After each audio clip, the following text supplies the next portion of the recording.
As we watched it rear up on its bony, half-formed tail, even Grandpa looked like we might be sunk. It had caught us, just like Grandpa had been afraid of, and now we would never be able to capture it. The bone collector would roam the woods like it had when it had first been formed, and there wasn't a thing that we could do to stop it. We had no net, no trap, and no amount of intent or desire could trap it as it was now. We were done, but Grandpa wasn't quite ready to throw in the towel just yet. He stepped in front of me, his brave display lessened some as he began to shake with fear. Run! Run away, kid! Get out of here and live to fight another day. You can lure him to the stream and finish the spell yourself. I gawked at him, not believing what I was hearing. Gramps, I don't even know how to do the warding, let alone the entrapment. You go, I'll stay and distract him. Grandpa responded by rolling his eyes at me. Son, I'm not sure I could put enough distance between myself and the collector before he steamrolled me. You can make it, though. Your legs are young, and you can... But our argument ended as something crashed into the side of the bone collector's head. It turned its horsey skull in the direction it had come from, just in time to catch another one in the eye socket. The arrow rolled around like a carnival beanbag before falling to the forest floor. As Glimmer stepped out of the woods, her face was set in determination. What are you waiting for? Get going. I will be your distraction. She fired another arrow at it, and when the bolt stuck into its bony nose hole, it seemed to make up its mind. It went after Glimmer with a loud snarl of rage and a grinding shuffle across the ground. I watched it go, the trees snapping as it pushed through them, and I didn't even notice I was in the world until Grandpa slapped me across the back. Let's not waste what she's given us. Let's go, double time. We set off towards the woods again, the sun already a blazing line behind the trees as we hurried for the river. We had to get there before sunset, and there was still a ways to go. The forest was so quiet as we ran, the animals still taking shelter as they hid from the bone collector. Grandpa and I put on a burst of speed, running like rabbits as we heard the brook babbling up ahead of us. As we broke through the tree line, we found the same stream that had saved me after the bottle tree had spread its curse in me. It was wide, 10 feet from bank to bank, but the water was much less fierce today. The snow melt was minimal, and I was glad we wouldn't have to set up in the flowing rip current. Grandpa shrugged out of his bag and started taking things out frantically. Come on, kid. We gotta get started. I slid my own bag off, and Grandpa walked me through what we needed to do. Chalk, candles, blue and red herbs, kitchen matches, a large bag of graveyard soil. Last but not least, Grandpa pulled out 2 jars of thick red liquid. The way it moved in the jar made me think it wasn't paint. Take this and make a circle. It won't be perfect, but it'll do the trick, he said, handing me one of those chalk spreading things you see at baseball games. I'll start setting up the candles and getting the sacrifice ready. Sacrifice? I asked, bristling a little at the thought of Grandpa giving this thing something substantial. Grandpa took the jar of blood and held up the bag of grave soil. The blood and the soil will be too much for it to resist. When he smells it, he'll come on the run. Set that circle up and let's get going. Before I could question any further, Grandpa pulled the last thing out of his bag I would have ever expected. It was an empty bucket of chicken bones from Kentucky Fried Chicken, the remains of our dinner from a few nights ago, back when things had still been normal. I dumped the chalk into the bucket and began to paint the circle we'd need to trap him. It would be broken by the water, but Grandpa assured me that that wouldn't be a problem. We weren't trying to keep it out. We were just trying to get it into the circle so we could trap it there. If we did everything right, it would be stuck in the mud and have no way out once it was in. The sun was little more than an insinuation by the time we were done, and as Grandpa dumped both the blood and the grave soil into the dented old bucket, we both sat on the bank and waited for the bone collector. So, I asked, needing to hear the end, what saved you last time? Grandpa watched the sun sink lower on the horizon, and I wasn't sure he was going to answer, when he finally shook his head and laughed. The last person I would have ever expected. As I stood there and expected to be shredded by those bony legs, I heard something like a herd of rattlesnakes as their tails shook in unison. Someone came up behind me, his boots sounding hollow on the gravel top, and I turned to see someone I never expected to see again. When I told you that I never saw the snake handler after that day in the old woman's house, that was a lie. I didn't see him for long, but I did see him again. He came walking through the quarry, the hissing, rattling bag slung over his shoulder, and when he tossed it down, the snakes inside went absolutely wild. There was a sound out in the woods. Was it a falling tree, or was it our quarry? He looked at me, not entirely without sympathy, and said, "You look like you could use some help. Let me give you a hand, little buddy." He reached into the bag and drew out a writhing snake as long as my arm. It spit and squirmed, trying to sink its fangs into him as he held it towards the bone collector. When the snake began to glow, I realized what he meant to do.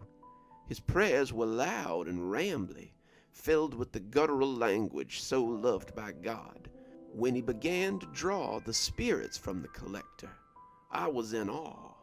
The bone collector is, like most constructs, powered by spirits. The vengeful spirits of the natives whose graves were desecrated, the spirits of angry warriors, the souls of those lost in the needless pursuit of land. He drew them out, the creature turning too slow as its life force was drained by the collected serpents. He dropped each to the ground when he was done, dashing their skulls underfoot as he finished with them. The creature tried to lumber around me to get to him, but my circle had blocked him in. He rammed up against it, seeing the limits and testing the boundaries of my little circle. Soon the ground was wet with the blood of those snakes, and the bone collector was beginning to slow. The souls he had access to were beginning to dwindle, and when the snake handler called to me, I realized his intent. "Now," he yelled, "you can get him now. Trap him and be done with it." So I finished my ward and trapped him right there. He sank into the ground as though the gravel pit had melted. He roared and thrashed, but the gravel accepted him gratefully. He was drugged down into the earth, where he remained until they had to mess with things better left alone. We sat and listened as Grandpa gathered his thoughts, the snapping of trees and the roar of parted earth growing closer. "Sounds to me like you're the one that sealed him away. Why did you say it wasn't you?" "That thing would have had me dead to rights if it hadn't been for the snake handling man. He weakened it so I could seal it away. Otherwise, I'd have surely died. The collector would have chewed me up and spit me out if it hadn't been for him. It showed me how much I still had to learn and how much growing I still needed to do." "Don't we all?" I said, standing up as the crashing got closer, and the trees parted violently. "Let's hope not," Grandpa said, beginning his chant as the bone collector broke the tree line. The bone collector was now riddled with the remains of arrows. Glimmer had really given it to him. He looked like a porcupine as he broke cover. His bony nose sniffed the air, smelling the grave soil and the blood and the old bones there, and making a beeline for it. Whether he knew we were there at all, I never knew, but as Grandpa's circle started to glow, the candle flames towering, and the air practically crackled with latent power. As the bone collector came fully into the trap, I took a step back as the mud began to grab at the massive creature. The clay around the banks had become thick tendrils, the ends sprouting hands that grabbed at the thrashing creature. He bucked as he felt them grip him, trying to break their hold as they threatened to pull it into the river. They broke apart, but they seemed to redouble with each broken length. Each savage pull took him closer and closer to Grandpa, and my blood ran cold as the old man began to shake. What would happen if the bone collector got him? I'd have no chance if something happened to Grandpa. Was this the same realization he'd come to in the gravel pit? Was it my turn to grow from this experience? "You can't do it on your own," said a slimy voice, its tendrils as wet as the clay that now fought the collector. "He's just an old man. He doesn't have the strength to pull it off. On the other hand, you could help him if only you had the power." As the voice spoke, it was like I could feel claws digging into my shoulder.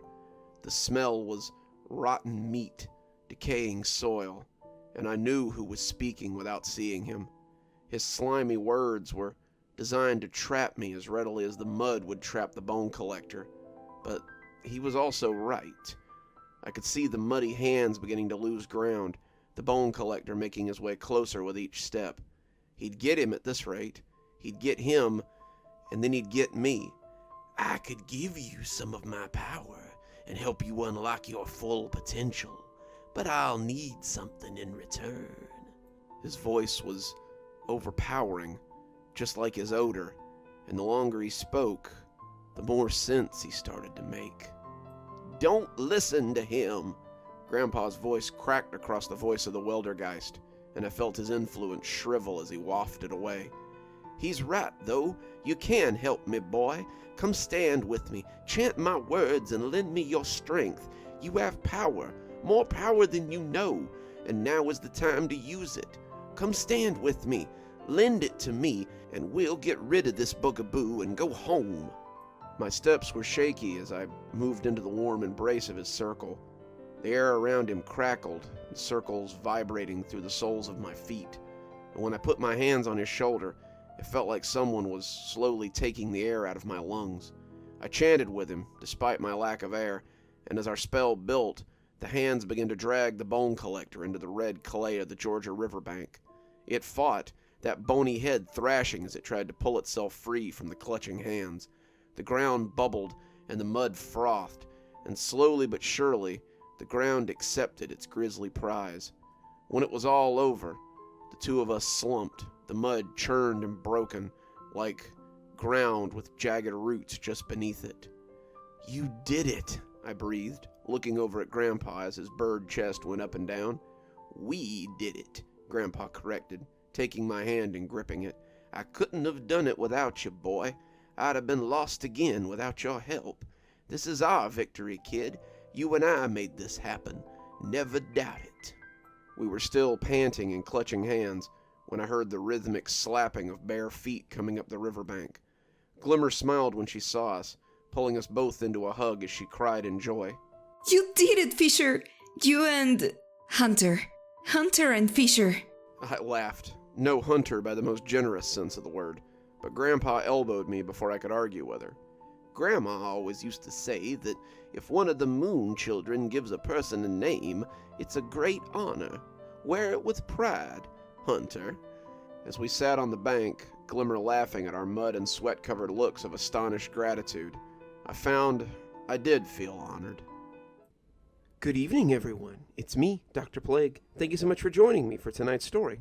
Well, we've only got one more part left in this long Grandpa story, and I hope you'll join us for Night 5 so that we can get the stirring conclusion of the Bone Collector. I'd like to thank everyone who's joined us for the premiere tonight, and I'd also like to thank Dama de Blanco for reprising her role as Glimmer. If you enjoy what she's done here, go ahead and have a look at her channel. I've put a link below, and she really is a great narrator. If you've been enjoying our stories lately and you're not already subscribed, why not go ahead and hit that subscribe button? Maybe hit that bell so you don't miss any of the spooky stuff we do here. Maybe leave me a comment, too. Me, and of course the algorithm, always like it when you comment.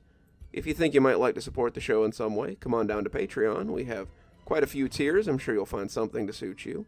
Patrons at our Spooky Skeleton tier and above get their spooky a day early on a Tuesday and a Thursday. On a normal week, that is. So, come on down and get some early content. Or, maybe pick up one of my books. I've got links below for that as well. Before we go, let's go ahead and thank those patrons. Thanks to Janet for being our Spooky Skeleton tier contributor.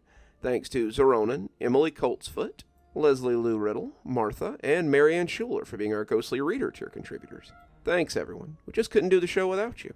And once again, thanks for stopping by. Dr. Plague, signing off. Have a wonderful evening.